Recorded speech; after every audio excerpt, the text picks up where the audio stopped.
예수님은 십자가에 죽으시고 3일 만에 부활하십니다. 오늘 본문은 제자들이 부활하신 예수님을 만나는 장면입니다. 본문 19절부터 23절, 안식 후 첫날 저녁 때 벌어진 일입니다. 여기 안식 후 첫날은 주일을 가리킵니다. 부활 주일. 그렇게 이해하시면 되겠고요. 예수님께서 제자들에게 나타나셨습니다. 그런데 도마가 그 자리에 없었죠. 그래서 가룟 유다, 도마 두 사람을 빼고 10명의 제자들이 부활하신 예수님을 만나게 됩니다. 본문 26절부터 29절을 보시면 여드레를 지나서라고 했습니다. 일주일 뒤 벌어진 일입니다. 그때는 도마도 그 자리에 있게 됐죠. 그래서 가룟 유다 빼고 11명의 제자들이 부활하신 예수님을 또 만나게 됩니다. 부활하신 예수님은 왜 제자들에게 자주 이렇게 나타나실까요? 제자들이 부활하신 예수님을 만나면 어떤 사람이 될까요? 오늘 부활절 우리가 부활하신 예수님을 머리로만 알 것이 아니라 실제 만나야 됩니다. 부활하신 예수님을 만나면 우리는 어떤 사람이 될까요? 본문을 통해서 저는 세 가지를 말씀드리려고 합니다. 첫째, 부활하신 예수님을 만나면 믿음의 사람이 됩니다. 여러분, 십자가의 죽음과 부활은 복음의 핵심입니다. 우리가 예수님을 믿는다 그럴 때 좀 더 구체적으로 표현하면 십자가에 죽으신 예수님과 부활하신 예수님을 믿는다, 그런 의미가 될 겁니다. 십자가의 죽음과 부활을 믿지 못한다면 그 사람의 믿음은 헛된 믿음, 거짓된 믿음입니다. 사도 바울은 고린도전서 15장에서 부활에 대해서, 특별히 예수님의 부활에 대해서 말씀하고 있습니다. 그는 고린도전서 15장 서두에 십자가의 죽음과 부활은 복음의 핵심이다, 그렇게 말합니다. 그리고 그 복음을 열심히 전했다는 겁니다. 만약에 예수님의 부활이 없다면 우리가 전파하는 복음도 헛것이 되는 것이고 여러분의 믿음도 헛것이 된다고 바울은 그렇게 단호하게 말합니다. 그만큼 십자가 죽음과 부활을 믿는 믿음이 중요하다는 의미이겠죠. 복음서에 보면 예수님께서는 공생의 기간 최소한 3번 이상 십자가 죽음과 부활을 예고하셨습니다. 그런데 제자들은 그런 예수님의 말씀에 귀를 기울이지를 못합니다. 아니, 그런 예수님을 믿지 못하는 겁니다. 예수님이 십자가에 죽으신다는 것 도저히 받아들일 수 없고요. 그렇기 때문에 부활하신다, 그런 말씀은 아예 귀에 들리지도 않았을 겁니다. 제자들은 설마 했을 겁니다. 예수님이 십자가에 죽으신다는 사실을. 그런데 예수님께서 실제 십자가에 죽으셨습니다. 제자들은 엄청난 충격이겠죠. 제자들이 볼 때 예수님은 위대한 분입니다. 그래서 그들의 인생을 다 예수님에게 걸고 예수님을 추종하는 제자가 됐거든요. 그런데 그 예수님께서 유대 교권자들에게 너무나도 무기력하게, 빌라도 총독과 로마 군인들 앞에 너무나도 유약하게 그렇게 십자가에 죽으신 듯 보였던 겁니다. 세상 사람들이 다 두렵습니다. 유대인들도 두렵고 유대 교권자들, 빌라도 총독, 로마 군병들 다 두렵습니다. 그래서 제자들은요, 마가의 다락방에 숨어 있었습니다. 문을 안으로 걸어 잠그고 숨을 죽이면서 숨어 있었던 겁니다. 부활하신 예수님, 그렇게 세상을 두려워하는 제자들 앞에 나타나셨습니다. 본문 20절에 보시면 제자들에게 손과 옆구리를 보여주십니다. 무슨 의미일까요? 손과 옆구리를 자랑하고 싶어서 예수님이 제자들에게 보여주신 것일까요? 십자가의 죽음과 부활을 믿지 못하는 제자들에게 손과 옆구리를 보여주시면서 부활을 믿으라, 그렇게 무언으로 말씀하고 계시는 겁니다. 그런데 문제는 도마입니다. 그 현장에 없었거든요. 나중에 도마가 왔을 때 부활하신 예수님을 목격한 제자들이 도마에게 확신 있게 말합니다. 우리가 부활하신 주님을 보았다. 도마는 도저히 믿을 수가 없습니다. 거부합니다. 심지어 이렇게까지 말합니다. 내가 그의 손에 못자국을 보며 내 손가락을 그 못자국에 넣으며 내 손을 그 옆구리에 넣어보지 않고는 믿지 아니하겠노라. 믿지 못하겠노라가 아니라 믿지 아니하겠노라. 강한 의지를 담아서 믿지 않겠다고 그렇게 말해버립니다. 어찌 도마만 그럴까요? 현대의 많은 사람들이 부활을 믿지 못합니다. 우리 사전에 부활이 없다는 거죠. 상식선에서 부활이 있을 수 없다는 겁니다. 사람이 죽으면 끝이지 무슨 부활이 있느냐 이겁니다. 의학적으로도 과학적으로도 불가능한 일이다. 그래서 부활을 믿지 못하는 겁니다. 심지어 예배당 안에 있는 그리스도인이라고 하는 많은 사람들 가운데서도 예수님의 부활을 믿지 못하는 경우가 의외로 많습니다. 일주일 후에 그렇게 믿지 못하는 도마에게 예수님이 나타나셨습니다. 물론 다른 10명의 제자까지 같이 있는 곳 예수님이 나타나셨습니다. 믿지 못하는 도마에게 예수님이 말씀하십니다. 내 손가락을 내밀어 내 옆구리에 넣어보라. 그리하여 믿음 없는 자가 되지 말고 믿는 자가 되라. 도마는 예수님 믿습니다. 다만 부활하신 예수님을 믿지 못하는 것뿐입니다. 그런데 주님은 부활을 믿어야만 진정한 믿음이라고 말씀하시는 듯합니다. 믿음 없는 자가 되지 말고 믿는 자가 되라. 뭘 믿어야 돼요? 부활을 믿어야 된다는 사실입니다. 도마는 부활하신 예수님을 직접 목격합니다. 그리고 그 예수님 앞에 믿음으로 고백을 합니다. 본문 29절 나의 주님이시오 나의 하나님이시니이다. 믿음으로 고백을 하는 겁니다. 여러분, 온 인류의 죄를 지고 십자가에 죽으신 예수님을 믿어야 되고요. 사망 권세를 이기고 부활하신 예수님을 믿어야 합니다. 반쪽짜리 신앙은 진정한 신앙일 수 없습니다.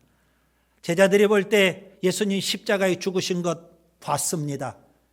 우리말로 팩트입니다. 팩트. 요즘 말로. 역사적 사실이죠. 그렇기 때문에 그들은 십자가에 죽으신 예수님 그건 받아들일 수 있습니다. 그런데 부활하신 예수님 도마처럼 믿는 게 쉽지 않습니다. 상식적으로, 의학적으로, 과학적으로 불가능하다는 거예요. 10명의 제자들이 부활하신 예수님을 만났고요. 도마까지도 부활하신 예수님을 만나게 됐어요. 왜 예수님께서 제자들 앞에 거듭 나타나셨을까요? 그리고 손과 옆구리를 친히 보여주시기까지 하실까요? 부활하신 예수님을 믿는 믿음이 진정한 믿음이기 때문에 그렇습니다. 여러분, 부활하신 예수님을 우리가 만나면 믿음의 사람이 되는 줄 믿습니다. 반쪽짜리 믿음, 불완전한 믿음이 아니라 십자가에 죽으신 예수님과 부활하신 예수님을 믿는 믿음이 온전한 믿음이기 때문에 그렇습니다. 둘째, 부활하신 예수님을 믿으면, 부활하신 예수님을 만나면 어떤 사람이 될까요? 평강의 사람이 됩니다. 예수님은 제자들에게 나타나셔서 너희에게 평강이 있을지어다 말씀하십니다. 그것도 한 번만 말씀하신 것이 아니고 거듭 말씀하십니다. 본문 19절, 본문 21절. 그리고 그 다음 주 일주일 지나고 나서 도마까지 포함해서 11명의 제자 있는 곳에 주님이 나타나셔서 또 거듭 말씀하십니다. 너희에게 평강이 있을지어다. 여러분, 이것은 유대인들의 일상적인 인사말이 아닙니다. 예사롭지 않는 주님의 축복의 말씀입니다. 제자들은 지금 예수님께서 비참하게 유약하게 죽으신 듯 했기 때문에 유대인들이 두려웠고요. 유대 교권자들이 두려웠고요. 빌라도 총독, 로마 군병들이 두려웠습니다. 세상을 두려워서 제자들은 마가의 다락방에 숨을 죽이며 숨어 있었던 겁니다. 여러분, 유대인들을 두려워했던 제자들, 유대 교권자들을 두려워했던 제자들, 빌라도 총독, 로마 군병들을 두려웠던 제자들, 그들의 두려움은요, 세상에 대한 두려움, 그리고 죽음에 대한 공포와 두려움입니다. 예수님의 제자들이 그렇게 죽음에 대한 공포와 두려움을 갖고 있었어요. 히브리서 2장 14절 15절에 이런 말씀이 있습니다. 자녀들은 혈과 육에 속하였음에 그도 또한 같은 모양으로 혈과 육을 함께 지니심은 죽음을 통하여 죽음의 세력을 잡은 자 곧 마귀를 멸하시며 또 죽기를 무서워함으로 한평생 매여 종노릇하는 모든 자들을 놓아주려 하심이라. 아주 중요한 영적 진리가 이 속에 담겨 있습니다. 마귀를 가리켜서 죽음의 세력을 잡은 자라고 성경은 표현하고 있습니다. 마귀가 죽음의 세력을 잡고 있어요. 그래서 우리에게 죽음에 대한 공포와 두려움을 심어주는 겁니다. 왜 그럴까요? 그래야만 우리가 죽음이 두려우니까 마귀가 조정하는 대로, 마귀가 시키는 대로 끌려간다는 겁니다. 마귀가 그것을 노리고 우리에게 죽음에 대한 공포와 두려움을 심어주고 있는 겁니다. 그런데 예수님은 비록 십자가에 죽으셨지만 사망 권세를 깨부수시고 3일 만에 부활하셨습니다. 사망을 이기시고 사망의 세력을 잡은 자 마귀 사탄을 이기시고 주님은 부활하셨습니다. 그 부활하신 주님께서 제자들에게 나타나셨어요. 제자들 앞에 나타나셨다는 사실 자체가 이제는 죽음을 두려워하지 마라, 그런 의미일 거예요. 그런데 예수님은 그런 제자들에게 거듭 너희에게 평강이 있을지어다 말씀하십니다. 세상에 대한 두려움, 죽음에 대한 두려움 갖고 있는 제자들에게 평강을 주시는 겁니다. 죽음도 이길 수 있는 하늘의 평강, 주님이 주시는 줄 믿습니다. 여러분, 본래 평강이 있을지어다, 이것은 유대인들의 일상적인 인사말입니다. 샬롬, 그런 의미 있죠. 그래서 유대인들은 편지를 쓸 때, 여러분 바울 서신을 보세요. 샬롬을 편지 서두에 혹은 편지 마지막에 인사말처럼 하고 있는 겁니다. 일상적인 인사말이지만 오늘 예수님께서 제자들에게 평강을 말씀하시는 것은 일상적인 인사말이 아닙니다. 세상에 대한 두려움, 죽음에 대한 공포, 두려움, 그것에 사로잡힌 제자들에게 죽음을 이길 수 있는 평강을 주시는 겁니다.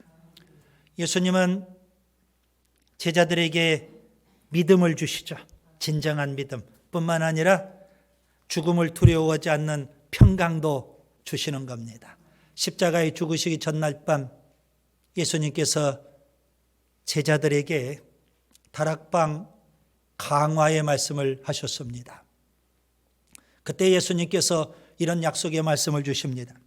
요한복음 14장 27절, 평안을 너희에게 끼치노니 곧 나의 평안을 너희에게 주노라. 내가 너희에게 주는 것은 세상에 주는 것 같지 아니하니라. 너희는 마음에 근심하지도 말고 두려워하지도 말라. 주님이 그렇게 약속하셨습니다. 그리고 십자가에 죽으셨지만 죽음의 권세를 이기시고 부활하신 예수님, 이제 제자들에게 그 평강을 주시는 겁니다. 여러분, 죽음이 두려우신지요? 물론 평소에는 저는 죽음이 두렵지 않습니다. 왜요? 저는 천국에 갈 확신이 있기 때문에. 지금 당장 죽어도 저는 천국 갑니다. 이런 확신을 갖고 죽음이 두렵지 않다고 합니다. 그러나 어느 순간 죽음이 우리 앞에 임하면 그렇게 신앙 좋다고 하는 그리스도인마저도 죽음을 두려워하는 모습을 저는 너무 많이 봤습니다. 임종 앞에서. 열왕기하 6장에 아람 나라 군대가 이스라엘을 침공해 왔습니다. 한순간에 하룻밤 사이에 도단이라는 성을 포위해 버렸습니다. 그 도단성 안에는 아주 유명한 선지자 엘리사가 거주하고 있었습니다. 엘리사를 잡기 위해서 아람 나라 군대가 하룻밤 기습작전을 통해서 도단성을 포위한 겁니다. 아침에 일찍 엘리사 선지자의 종 게하시가 눈을 떠서 주변을 살피는데 깜짝 놀랐습니다. 아람 나라 군대가 포위를 했거든요. 깜짝 놀랄 뿐만 아니라 두려움이 엄습해 왔습니다. 이제 꼼짝없이 죽었구나. 게하시는 엘리사 선지자를 찾아갑니다. 선지자에게 말합니다. 이제 꼼짝없이 죽었습니다. 두려워 벌벌 떨고 있는 겁니다. 그때 엘리사 선지자가 게하시를 바라보면서 두려워하지 말라. 그렇게 말씀합니다. 게하시는 육신의 눈을 갖고 도단성을 포위하고 있는 아람 나라 군대를 바라봅니다. 그렇기 때문에 죽음에 대한 공포와 두려움이 엄습해 왔던 겁니다.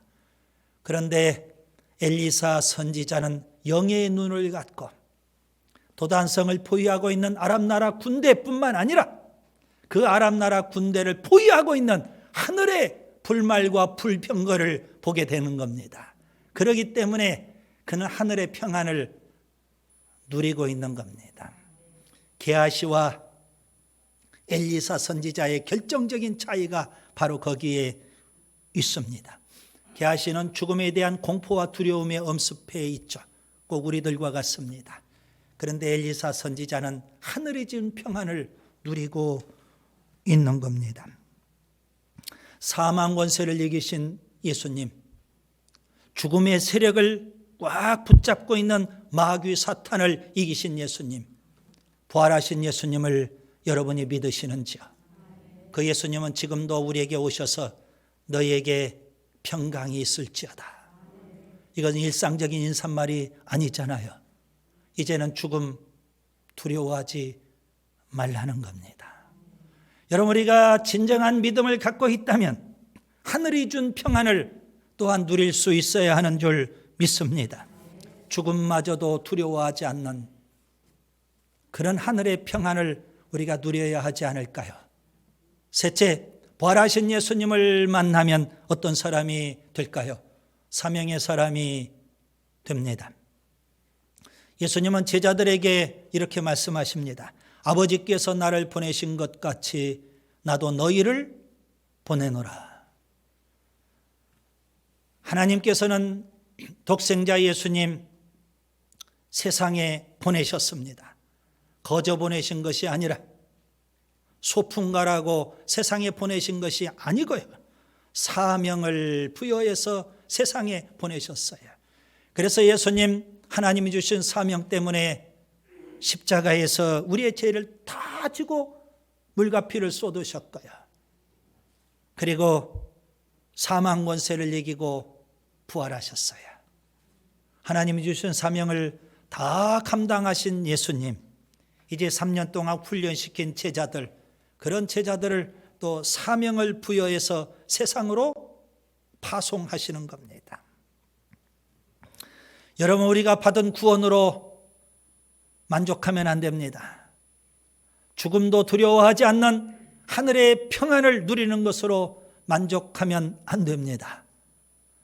더 중요한 게 있습니다. 우리에게는 사명이 있거든요. 왜 우리에게 구원을 주실까요?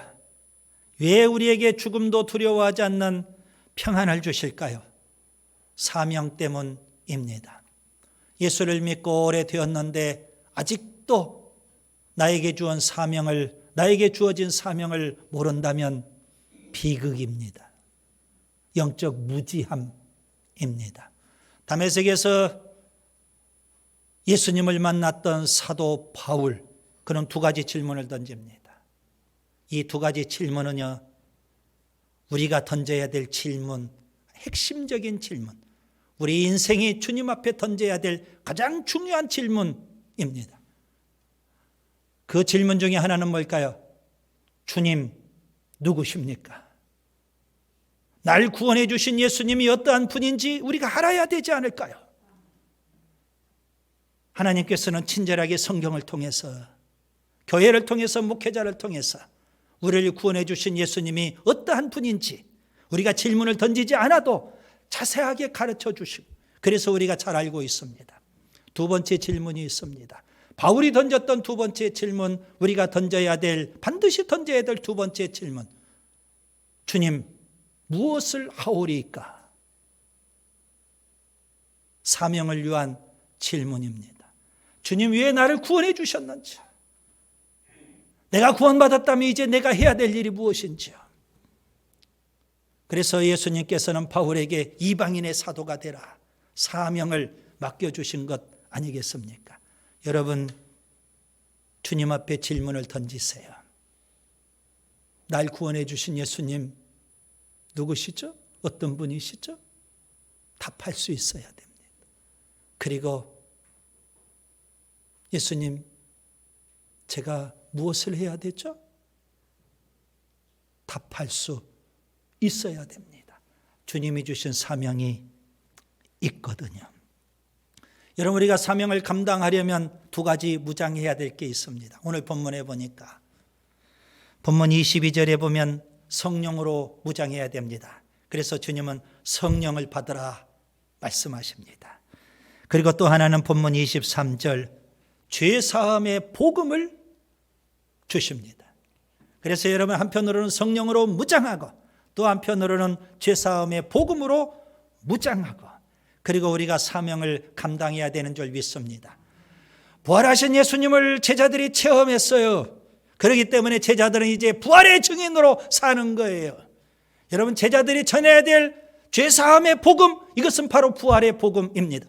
예수님 우리의 죄 때문에 십자가에 죽으셨습니다. 예수님 사망 권세를 이기고 부활하셨습니다. 초대교회 성도들은요, 목숨 걸고 이 복음을 전했어요. 하나님이 주시는 평강이 있기 때문에 그들은 죽음을 두려워하지 않고, 목에 칼이 들어와도 두려워하지 않고, 여러분, 이 죄사함의 복음, 부활의 복음을 전했던 겁니다. 마가복음 8장 34절 35절 예수님은 제자들에게 이렇게 말씀하십니다. 누구든지 나를 따라오려거든 자기를 부인하고 자기 십자가를 지고 나를 따를 것이니라. 누구든지 자기 목숨을 구원하고자 하면 잃을 것이요 누구든지 나와 복음을 위하여 자기 목숨을 잃으면 구원하리라. 예수님과 복음을 위해서 살아야 하는 줄 믿습니다. 부활하신 예수님을 여러분은 만나셨는지요? 부활의 증인이 되어야 합니다. 예수님께서는 승천하실 때 제자들에게 사도행전 1장 8절에 지상명령을 주십니다.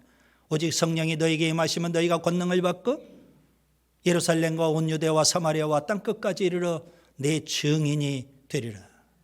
땅끝까지 부활의 증인이 되라고 사명을 맡겨주시는 겁니다.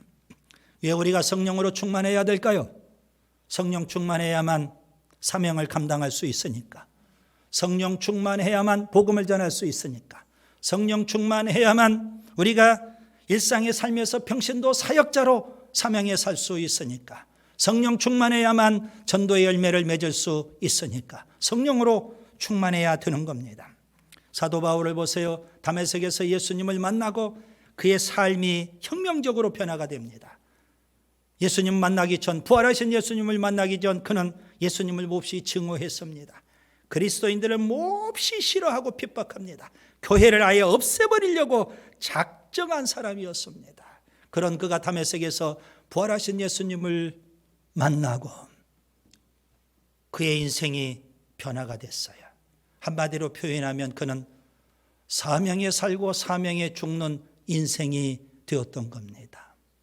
그는 이렇게 고백을 합니다. 사도행전 20장 24절 내가 달려갈 길과 주 예수께 받은 사명 곧 하나님의 은혜의 복음을 증언하는 일을 마치려 하면은 나의 생명조차 조금도 귀한 것으로 여기지 아니하노라. 생명 바쳐 그는 사명에 살았던 겁니다. 우리 한번 따라서 합시다. 사명에 살고 사명에 죽자. 그것 때문에 부활하신 주님 우리에게 오늘 또 오시는 줄 믿습니다. 말씀을 정리합니다. 오늘은 부활절입니다. 십자가에 죽으신 예수님 사망 권세를 이기고 부활하셨습니다. 그 예수님 우리를 만나 주시기 위해서 오십니다. 그 부활하신 예수님을 만나면 어떤 사람이 될까요? 믿음의 사람이 됩니다. 그 믿음은요, 십자가에 죽으신 예수님, 부활하신 예수님을 믿는 믿음입니다. 평강의 사람이 됩니다. 죽음을 두려워하지 않는 하늘의 평강을 우리에게 주십니다. 왜 믿음을 주시고 왜 평강을 주실까요? 사명 때문입니다. 부활하신 예수님을 만나면 사명을 발견하게 되고요. 사명의 사람이 되어 사명에 살고 사명에 죽는 우리가 될 수 있기를 바랍니다.